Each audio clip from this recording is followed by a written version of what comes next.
So, you want to know if Sonic the Hedgehog 2 is worth a watch. I know that because you clicked on this video. Well, you're in the right place because I was lucky enough to see this movie early, and I'm going to give you my quick thoughts right now. Hey guys, my name is Brandon, aka the BrandoCritic, and I want to say thank you so much for being here today, clicking on this video. I'm sending a ton of positive energy your way. And today in this movie review, I'm going to give you my honest, no BS, non-spoiler review for Sonic the Hedgehog 2 and let you know if it's worth a watch today. But could you guys do me a quick favor and hit that like button down there? It's free. It would really help me out a lot. Thanks. So, we have Sonic the Hedgehog 2 from director Jeff Fowler, and you know him from such films as Sonic the Hedgehog. Yes, he has directed the first one, and he's going to be directing a new Pink Panther movie too, according to IMDb. And it stars Ben Schwartz as the voice of Sonic, Jim Carrey, James Marsden, and new addition Idris Elba as the voice of Knuckles. And the story in Sonic the Hedgehog 2 is basically Dr. Robotnik and Knuckles come back to Earth in search for the Chaos Emerald, so Sonic with his new friend Tails have to stop them. It's pretty simple. So is Sonic the Hedgehog 2 worth a watch? Well, if you're a Sonic the Hedgehog fan, then I'm gonna say yes. Or if you have a family full of younger children, and I'm gonna say like under the age of 12, then sure, this movie could be worth watching. But if you're not a part of those two categories, then I'm gonna be honest and say this movie is probably not worth your time. Now, I have to address something right off the bat. I know that this comment is coming. Brandon, it's just a kid's movie, just shut up and enjoy it. I have never really understood that argument because it's such a copy and paste answer. You can just say shut up and enjoy it to basically anything, and it just negates any sort of criticism. But number two is that this movie, yes, it is a family film and it's geared towards children, but I have seen many films in my life that are family films and geared towards children. Many great films: Wizard of Oz, Mary Poppins, Shrek, Toy Story, Finding Nemo. There are many great children's films out there. Sonic the Hedgehog 2 is not one of them because this movie definitely panders. And you've heard the saying, oh, this movie doesn't take itself seriously. Well, I think this movie doesn't take itself seriously enough. No, don't get me wrong. This movie is not awful by any means. I wasn't cringing in my seat.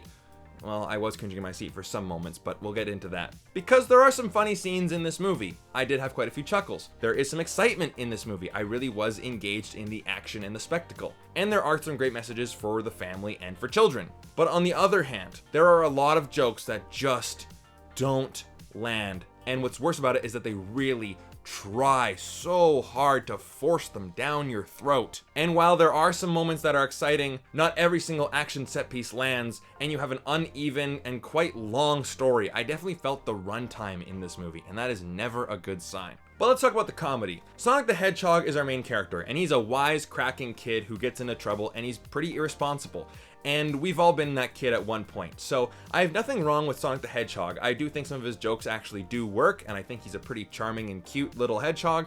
I like him as a character for this movie. No problems with Sonic the Hedgehog. Because he gets a good line once in a while. And Tails, while sure he definitely is the product of a children's movie, like, yes, we gotta go to this place, and we gotta go to this place, and a lot of the dialogue is pretty child friendly, but he is just a cute, friendly character. I would like to have Tails as a friend, so him and Sonic, they work really well together. But there are some funny set pieces in this movie, and for example, minor spoiler, but again, it's nothing too crazy. Sonic the Hedgehog and Tails go into this bar looking for help.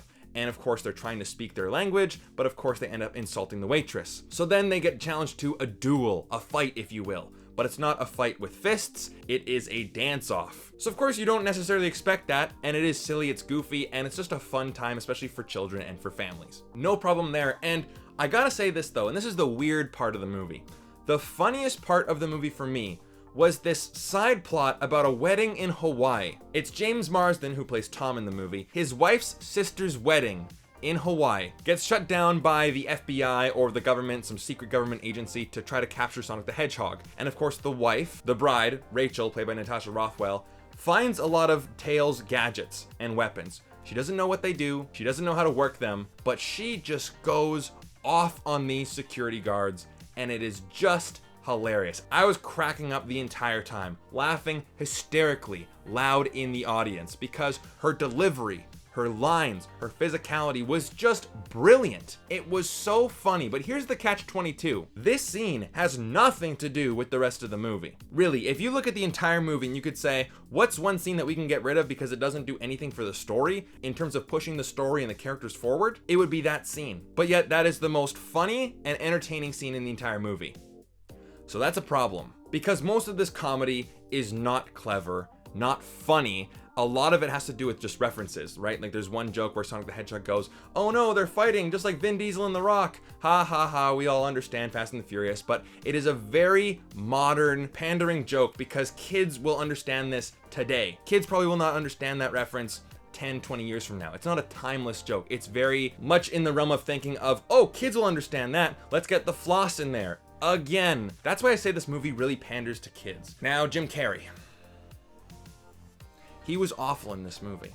And I say that as a person who liked him in the first movie. I'm like, you know what, Jim Carrey? Sure, this movie's for kids, and this movie doesn't really allow you to really bring your comedy gold.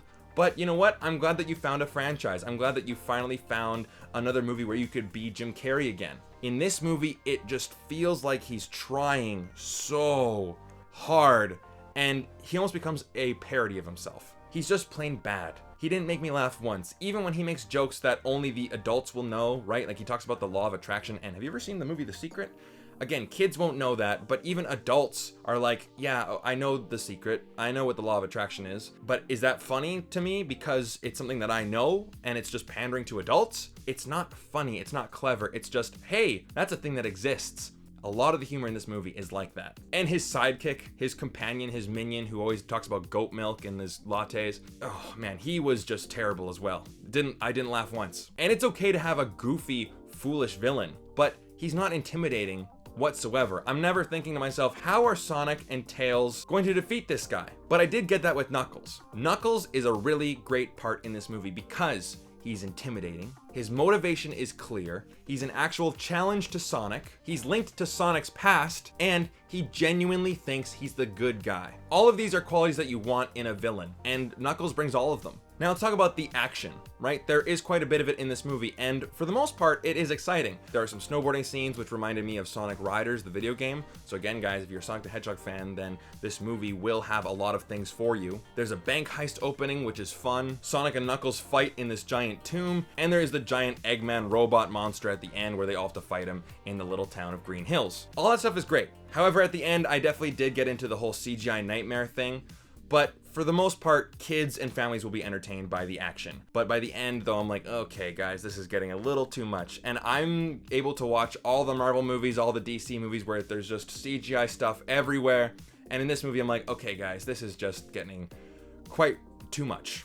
But I will admit, though, that this movie does have a heart, and it definitely has its heart in the right place. Being a hero is about taking responsibility upon yourself for the better interest of others. And of course you have your generic ones about family and friendship. They're in there too, but again, this movie doesn't teach kids to, go out to Toys R Us and buy the newest toy or something really juvenile or stupid. Like, it is a good message for families and kids. So again, guys, this movie isn't awful. It has some good elements, but as an overall experience, for someone who is not a fan of the games and is not in a family and is not a small child, I'm giving Sonic the Hedgehog 2 a 2 out of 5. It's just okay. And on a personal note, if you guys know me at all, I work in the Vancouver film industry, and Sonic the Hedgehog 2 was one of the bigger movies that we worked on this year. But of course, this is an American film, so it has to take place in Seattle. But if you guys look closely, there are a lot of street signs that are in Vancouver. Hastings Street, Hornby Street. You see a building called Canada Place in the background. Yep, it was not CGI'd out. You can see it there. And I also recognize some Vancouver actors. The Olive Garden guy, aka the head of the FBI or the government guy. He also played the Dean in 50 Shades of Grey. You know how I know that? Because the scene that he was in, I was in as well. Seriously, I'm in that movie. So those are my thoughts on Sonic the Hedgehog 2. What are yours? Leave them down in the comment section down below. I'd love to hear them. Thank you so much for sticking with me to the end of the video. I really do appreciate it. If you want to see more videos just like this, then definitely hit like and subscribe. And be sure to check out my partners at Movie Scene Canada. Their link will be down below in the description. And come follow me on Patreon. We got a ton of exclusive content on there. I give movies to you guys and giveaways. There's hangout live streams, and join the great community of people just like these wonderful people right here. Follow me on TikTok, Letterboxd, Twitter, and Instagram at BrandoCritic. And I'll see you guys in the next video. Take care.